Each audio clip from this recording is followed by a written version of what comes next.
Now imagine this. You're making $1.50 a day, barely scraping by, washing clothes until your hands are sore, and on top of that, your hair is falling out from stress and harsh conditions.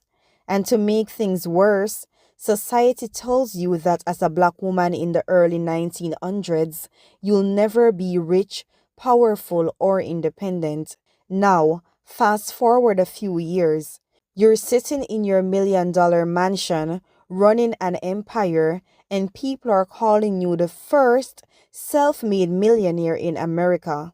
Now, I know this sounds like something out of a movie, but this was the real life for Madam C.J. Walker. She wasn't born into money. She didn't have rich parents, a head start, or even an education past elementary school. But what she had was much more than a hustle. She had strategy and a vision. And today, we're breaking down exactly how she did it and how we, as modern day black women, can learn from her playbook to build our own wealth. So, welcome to my series called They Hate to See a Black Woman Coming, where we will shine the spotlight on the incredible achievements of black women who are excelling in every area imaginable. So, from breaking barriers to setting trends, these women prove that excellence, power, and resilience runs through our veins. So, here's how we're going to break down today's video. First, we'll get into her backstory, the struggles, the challenges, and what pushed her to start her business. Then, we'll talk about how she built her empire from scratch, her money moves, and her mindset. And finally, we're going to break down exactly what we can learn and how we can apply this to our lives. With that being said, let's get right in. Madam C.J. Walker, born as Sarah Breedlove in 1867, was the first freeborn child in her family after slavery. Orphaned at 7, married at 14, widowed at 20. Life was not easy for her, as you can imagine, but she didn't let her struggle define her. She found a problem, which was hair loss amongst black women. Then she went on to create a solution and turned it into a multi-million-dollar empire. And she did all of this in a time when black people, especially black women, had no rights, no resources, and no real support. Now, Sarah Breedlove wasn't just a businesswoman, she was like a blueprint. And let me tell you why I say this. She wasn't just about making money, she was about building legacy. I'm talking about investing in real estate, empowering other black women, and giving back to her community. And if we're serious about leveling up, we need to be studying women like her, women who have been there and done that. These women have literally paved the pathway for us. Now, after the death of her husband, she had no choice but to find work. And let me tell you, jobs for a black woman back then were scarce. So she ended up working as a washerwoman, scrubbing clothes for white families from sunrise to sunset. I'm talking about back-breaking labor, just for $1.50 a day. Now, can you imagine living off of that, raising a child on that, paying rent, buying food, and somehow still surviving? And on top of all of that, the harsh chemicals from washing clothes all day, mixed with stress and poor nutrition. So all of this started to take a toll on her body, and her hair began falling out, a common problem back then for black women, especially with no proper hair care products available. Now, instead of just complaining about her hair loss, she got curious. She started looking for solutions, asking questions, and experimenting with different remedies. And this right here, this is what separates successful women from those who stay stuck. I'm talking about curiosity, problem-solving skills, and refusing to settle for struggle. Ladies, I need you to understand that your lowest moments can either break you or build you. And for Madam C.J. Walker, this moment sparked something. She had no idea yet that she was about to create a multi-million-dollar empire. But what she did know was this: she was tired of struggling and she was about to change her life. So fast forward a little, Sarah came across Annie Malone, another black woman entrepreneur in the hair care industry. Annie had already developed a line of products specially for black hair, and Sarah started working for her as a sales agent. So this is where she got her first real business experience. I mean, learning how to sell, market, and how to build a clientele. And now here's where it gets interesting. While working for Annie, Sarah started developing her own ideas. She took what she learned, made improvements, and started creating her own unique formula. And this is a lesson in itself because sometimes your big break starts with working under someone else. I'm talking about learning from others before you strike out on your own because this can be a game changer. Now let's talk about the product that changed everything, which is Madam C.J. Walker's wonderful hair grower. It was a scalp treatment made with natural ingredients designed to heal the scalp and promote hair growth. And it actually worked. So what happened is Sarah tested it on herself first, and when she saw the results, she knew she had something special. So she started selling her own products door to door. I'm talking literally knocking on people's door, doing live demonstrations, and showing women firsthand how her product work. And here's the thing, word spread fast because when you have a product that works, people start talking about it. So the black women who were supporting her business, they started to see results and they started to tell their friends. And before she knew it, the demand was growing. But a key thing to note here is that Madam C.J. Walker wasn't just selling her hair grease. She was selling transformation because she made the woman feel beautiful, confident, and empowered. And here's the genius part.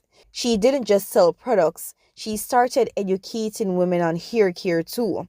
So she held what we would call workshops and taught them how to use the products. The next thing that she did after this was to start scaling her business because she realized that going door to door wasn't enough if she wanted to make serious money. So she started hiring and training other black women to sell her products. And this is where things went from a small side hustle to a full-blown business. Now, let's talk about the strategy because this right here is one of the smartest moves that she made. She didn't just sell products herself, she created an entire sales force. She trained black women to become walker agents, teaching them how to sell, how to market, and how to be financially independent. Now you think about this for a moment. This was the early 1900s. Black women had very few job opportunities. Most of them were working as maids, cook, or doing backbreaking labor for a little pay. But Madam C.J. Walker was out here creating a way for them to make better money. Another genius move that she made was to become the face of her business. So she didn't hide behind the scenes or just slap a label on a jar. She put herself out there. She even went as far as to change her name from Sarah Breedlove to Madam C.J. Walker, just to give her brand a sense of prestige and luxury. And she marketed herself as proof that her products work. Because now you think about it, would you buy a hair growth oil from a woman that was bald-headed? I highly doubt it. So everywhere she went, she was dressed to the nines. She was always looking polished, well-groomed, and successful because she understood that people buy into you before they buy your product.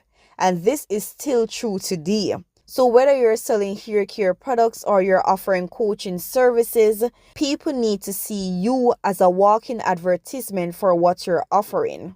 And I know some of you are going to say, oh, but you have a faceless YouTube channel. Well, just keep watching and I'll explain how this can still be done to be the face of the business without actually showing your literal face.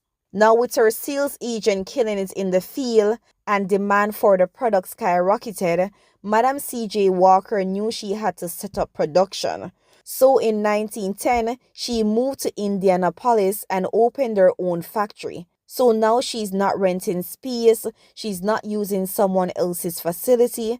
She built her own manufacturing plant. And this is major because owning production means you control your cost, your quality, and your profits. And still, she didn't stop here. She also opened a beauty school called Lilia College for Walker hair culturists, which she named after her daughter. So, at this college, she trained even more women on how to style hair, use her hair products, and become entrepreneurs. Now, let's talk about money because she didn't just do well, but she became America's first self made female millionaire. Let that sink in. A black woman in the early 1900s, during segregation, during a time when women couldn't even vote, became a millionaire. She built an empire worth over $10 million in today's money. And she didn't hoard her wealth either because she gave back to the black community. I'm talking about donating to schools and even helped to fund the NAACP's anti-lynching movement. Okay, alright. Now that we know how Madam C.J. Walker built her empire, let's break it down into practical lessons that we can use today.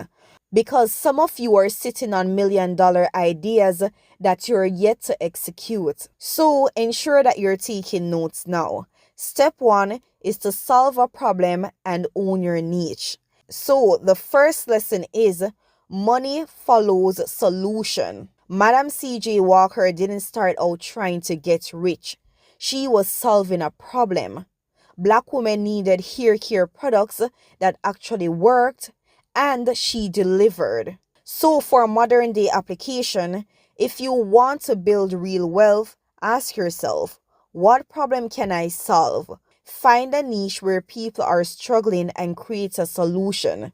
Because when you have the solution to a problem, people will pay you for it. Number 2 is to start small and scale smart. Madam C.J. Walker didn't wake up one day with a factory. She started small, testing products, selling door to door, and reinvesting her earnings. Too many people want to skip the steps and go straight to luxury packaging and storefronts without proving their business first. So the modern day application for this is you don't need $1 million budget to start. You just need to start where you are and with what you have. So if you're launching a brand, test your products, build a loyal customer base, and then you scale up. The key is to grow in phases so you don't crash before you take off. Number 3, be the face of your brand, even in a faceless business. So I promise to touch on this some more. So here goes. I know that some of us don't want to be in front of the camera, but the thing is, people buy from people. Madam C.J. Walker was her own best marketing tool. She dressed the part, looked successful, and positioned herself as an expert. So the modern day application is, even if you run a faceless business, your brand still needs a clear voice and personality. So don't try to copy what everyone else is doing, the aesthetic of other people, or to speak like others. You need to find your own unique voice because there's only one you. Think about it. How many times have you seen businesses that seemed oversaturated, but yet still there's someone who comes in way after and they still manage to stand out even amongst those who have been in the business for years? This is because this person found their voice, they found what worked for them, and there was something unique about them or their business that people were attracted to. So whether it's through storytelling, branding, or community building, people need to feel connected to you. That's how you build trust and loyalty. Number 4 is to build a team. Don't try to do everything alone. One of the biggest reasons why Madam C.J. Walker scaled so fast is that she built a team. Think about it. How many doors could she have possibly knocked on each day? So let's say she could only go to 20 or 30 houses per day. Now think about how much more door-to-door sales she was able to make when she hired, let's say, 3 or 5 other ladies.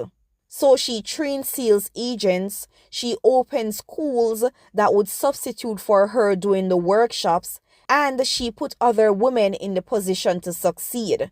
So she wasn't trying to do it all by herself, and that is one of the reasons why she won. Now for modern day application, too many of us get stuck in the "oh, I can do it all" mindset, and that's why we stay small. See how best you can automate, and what can't be automated with systems, see how best you can delegate. Now, if you've watched this far to the end, I want you to comment and let me know your key takeaway. Okay, ladies, that's all for today's video. Until next time, stay feminine and sweet.